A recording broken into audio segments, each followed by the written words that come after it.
Hello, beautiful people. I'm Kimberly Dark, and this is the Hope Desk. And I'm a writer and sociologist and storyteller. I have some simple answers for you about questions on social inequality. Where do these questions come from? People like you. So you can, put questions in the chat if you have them for future months. You can also email me or get in touch via social media. I just want to point out I don't have all the answers. I don't have the only right answers, but I will spend up to an hour with you each month doing what I can to address some of these topics because I think it is hopeful when more people know enough about a topic to at least join civil conversation about it. I'm also not here to offer you in depth scholarship on these topics. In most cases, other people are more qualified to do that than I am. But, I'm all about the architecture of everyday life and figuring out how do we learn more so that we can become more competent social creators. So that's what we're doing here today. And we're going to talk about conservatorship and also the issue of how can a person be oppressed and privileged at the same time. So I'm going to start with that one actually. And superficially, it's an easy one, right? We all have different identities, different appearances, and we have vectors of privilege and vectors of oppressed identities. Take, for example, the fact that you're looking at me and I look white, and that gives me loads of privilege because, whiteness is a very important constructed identity in the United States. I'm also female, and that robs me of certain privileges because maleness is our gold standard in terms of gender identity. So, that seems obvious. The intersection of privilege and oppression can exist in one person. We also have different ways that we handle this, right? So we highlight certain identities in certain settings and we learn to code switch. We look for different ways to be like, right, if my uh, femaleness is privileged in a certain setting, then I lean into that identity and speak and act in ways that highlight that. So that we do this so that we maintain optimal credibility and so that we are seen by others as viable humans, which, really should be happening all the time. All right. There are, however, some overarching ways that society organizes itself that makes certain moments more complex. Because the society organizes around patriarchy, which is, rule by men.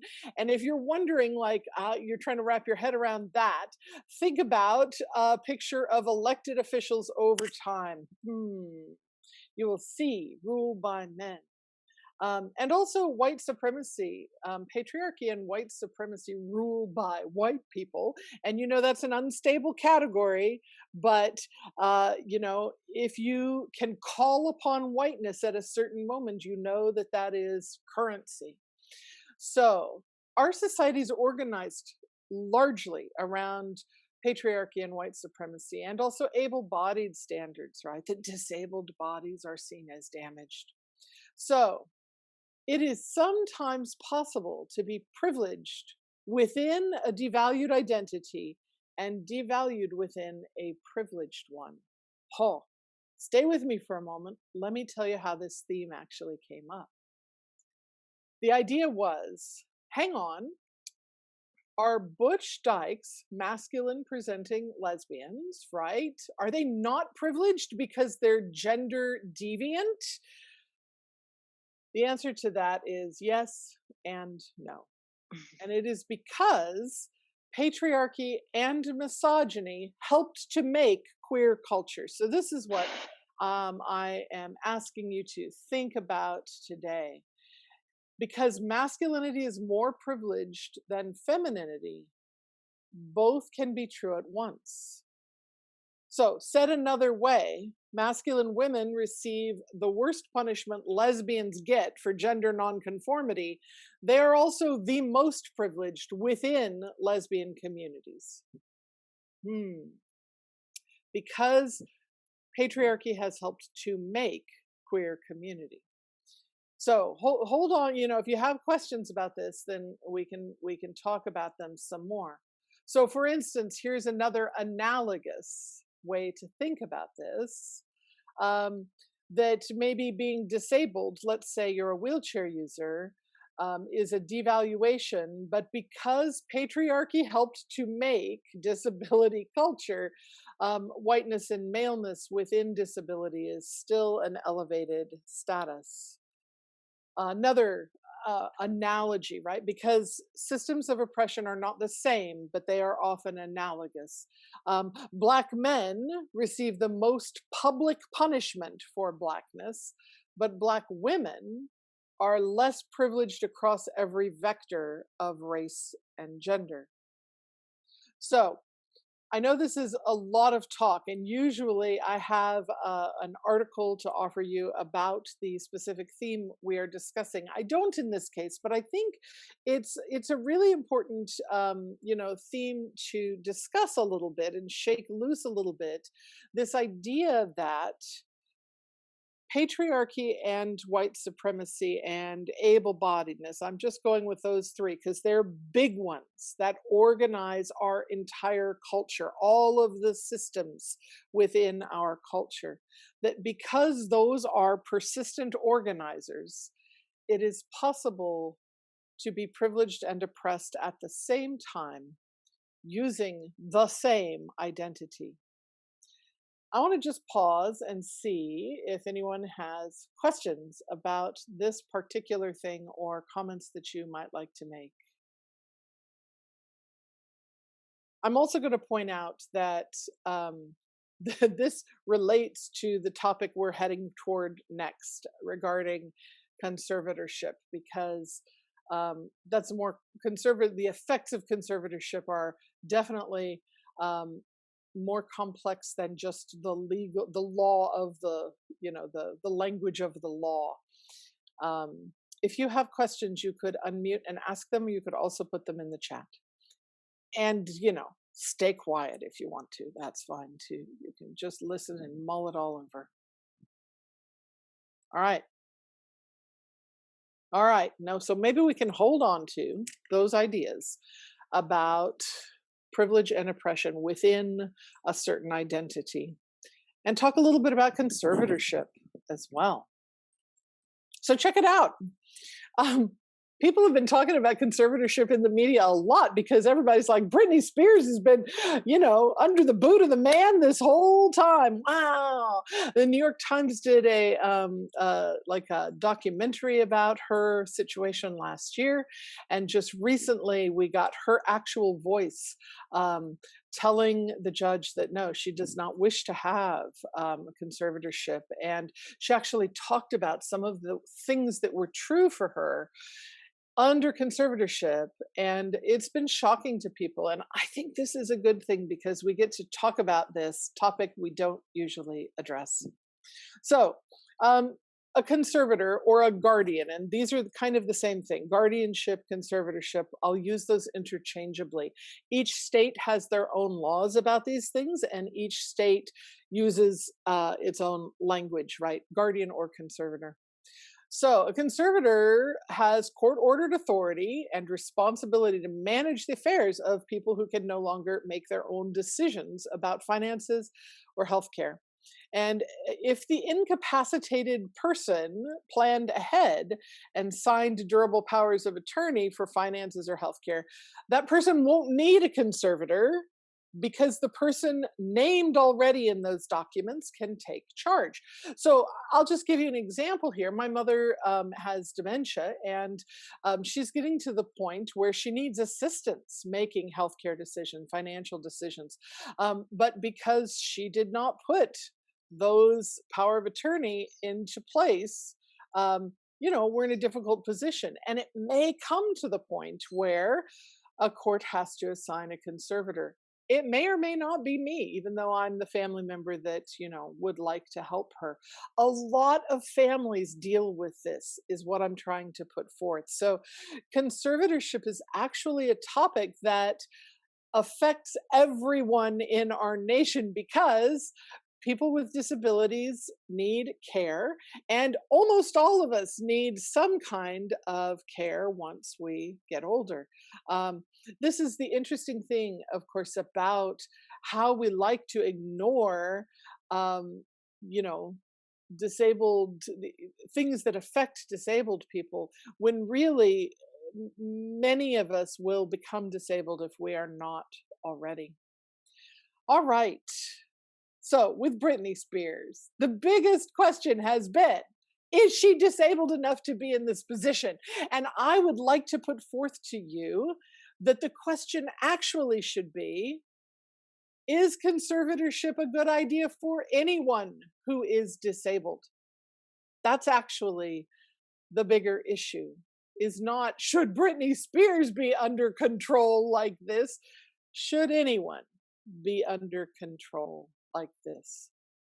So I'm going to offer you a few resources that Emily is going to share in the chat. One of them is a Time magazine article that discusses how all of this focus on Britney Spears may actually lead to positive changes for anyone who is disabled enough to need assistance like conservatorship or guardianship. I'm saying it like that because, as I mentioned already, there are things that can happen. Like conservatorship is a last resort sort of thing.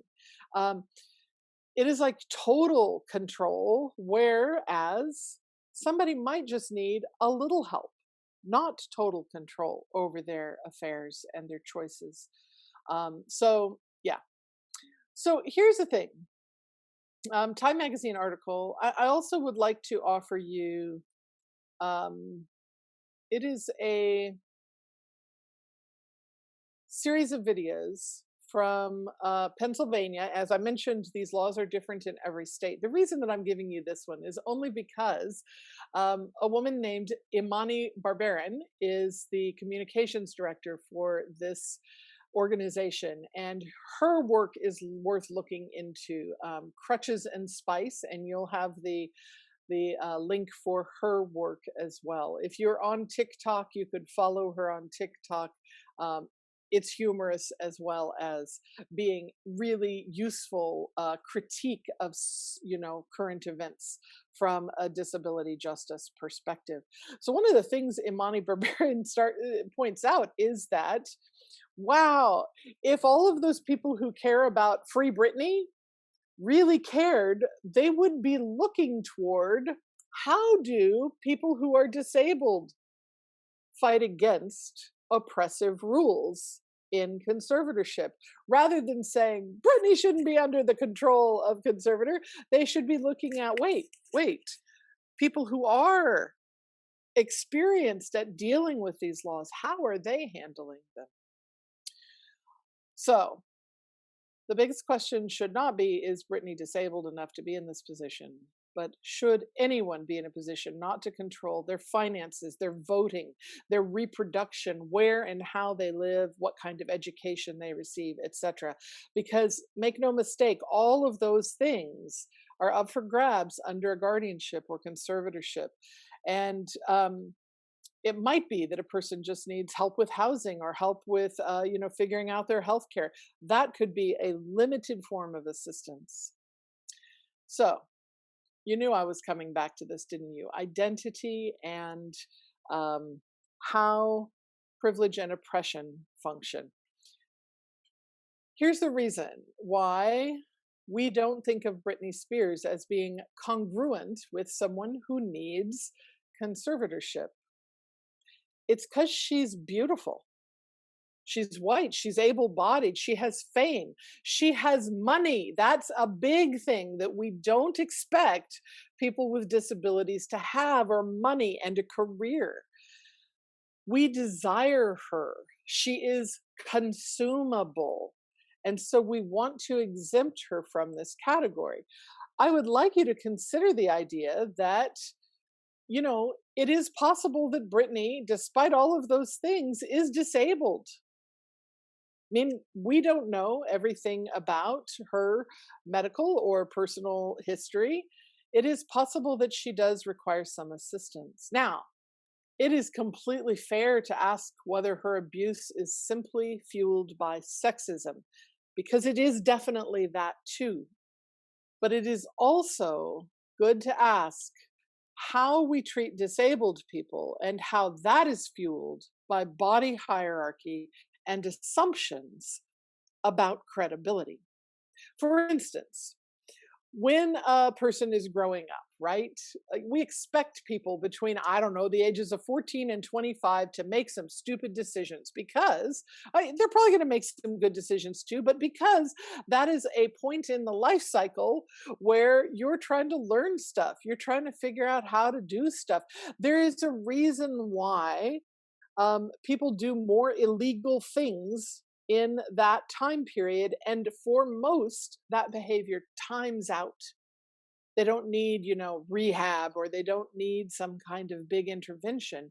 They just stop making as many stupid decisions. Now, for disabled people, any poor decision is generally viewed as proof that they're not capable of self management. And that's a big problem, right?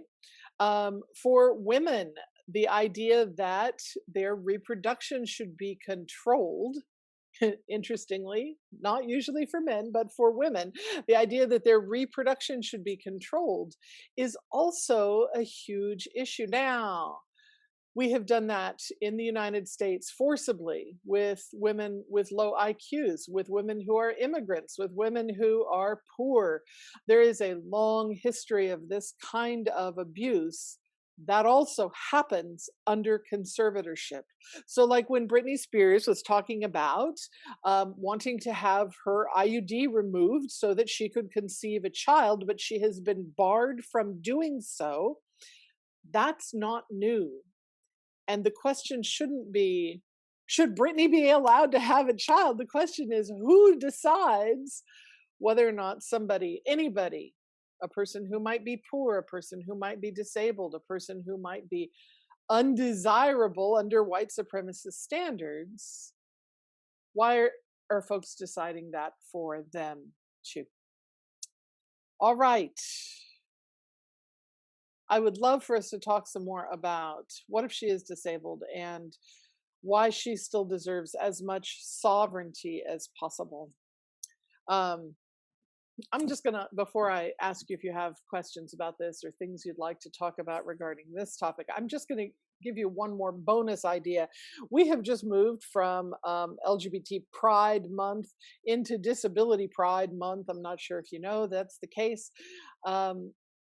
I would also like to ask the question, when will disabled folks be able to marry without losing health and housing benefits? Because right now, disabled folks who are receiving state assistance also really functionally cannot marry either. And we've just crossed that path with I mean, look, I don't think that's the biggest issue facing LGBT folks. I mean, I wasn't into the whole marriage equality thing for a variety of reasons, but it's a good question to ask if we're talking about disability. So, hey, does anyone have questions regarding conservatorship after, that great amount of rambling things that I have just offered? Feel free to either unmute yourself or ask questions in the chat. I feel like there should be some, small amount of music that plays here while you think about whether you have questions, because I'm going to ask you a question. Yeah, next.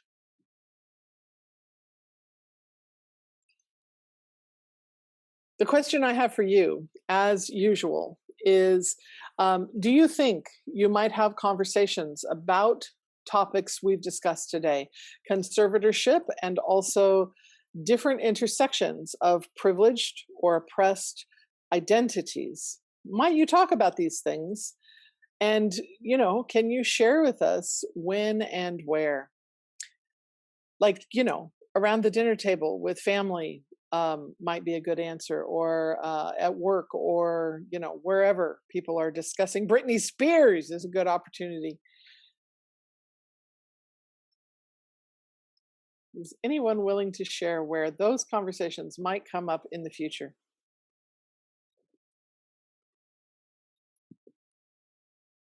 All right, Samantha, I appreciate that you're having these conversations with your parents as well. And thank you so much, Emily, for putting all of those um, links in the site, in the Yeah, my chat. pleasure. My Yeah. pleasure. Ellen is talking about still thinking about feeling out the privilege of the butch lesbian idea. I appreciate that. And Lizzie has suggested a movie on Netflix called I Care a Lot. I will look that up. I haven't seen that one. Super good.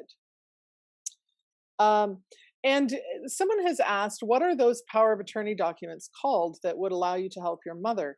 Why would a court make someone besides you the guardian or conservator? That's an excellent question. So, durable power of attorney are the paperwork that you, I'm just going to say you, all of us need to have in place so that our own thoughts on who should help us are the ones guiding if a situation happens. So check it out. Here's how this sort of thing happens. Like, let's say, for instance, that a person with dementia is out in public and they become confused and they're not sure, like, why am I in this parking lot? And then pretty soon they get in a fender bender in the parking lot because something happened, or they get confused in a store and become belligerent with someone who works there just because they're confused and upset, and police are called.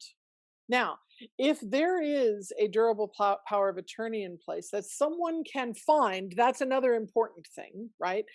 Because, for instance, my mother says she has this paperwork, but she has not given it to me. So there's no way that I could, provide it if, for instance, she were, arrested in that store. And arrest is a funny word because there's a different word for it across each state. But police will pick up a person who is confused and can't say how to take them home, and that person will be held. They'll be given back to a family member if a family member is identifiable. But if not, they will be held for 3 to 4 days, and that's when they go before a judge who will decide who should care for this person. Now, if there is not a durable power of attorney in place, the judge is going to assign someone because that's what the judge has to do. If a person is incompetent, someone has to be assigned. Sometimes a person is with it enough to say, I don't want this person, right? So, let's say there's been a bad relationship between a parent and a child. Perhaps the child has abused that parent in the past, and that parent is clear, I do not want that person. The judge might take that into account and assign someone else. There's more to learn about this, of course, but, this is hopefully answers your questions a little bit. All right. I appreciate that some of you are thinking about where to talk about these things, and please do look into the idea of durable power of attorney and making decisions for your own future. We can change our minds later, but this is certainly a set of paperwork I already have in place with my own son because I would like his help if the time comes that I need it. It is important to understand that conservatorship is very hard to revoke, which is what we are seeing with Britney Spears' case. And there are a lot of safeguards in place. There's paperwork that her father has been filling out all of this time to show, um, here's how I'm being compensated, but here's how her money is being used. It's not that the person who is the conservator or the guardian has free reign to use that person's resources, but they definitely can pay themselves a salary for taking care of the person, and they definitely are making decisions on behalf of that person, all of them. And if other means are used, it is possible to limit the control that is exerted over a person's life. That in all cases, bodily autonomy should be preserved. A person should be able to make choices for themselves. And yet, we have a long history in our nation of bodily autonomy not being extended to women. That still is happening because, we've got these abortion laws that do not allow all women complete access to abortion. Um, and bodily autonomy has also been sketchy for people who are disabled, people who are Black, Indigenous, or people of color. There's whole categories where bodily autonomy laws are sketchy. So that's really what we have to look at, is fixing that. I think we can call it a day unless there's anything else anyone wants to discuss about this. Please keep sending me your questions and I will keep doing my best to answer them.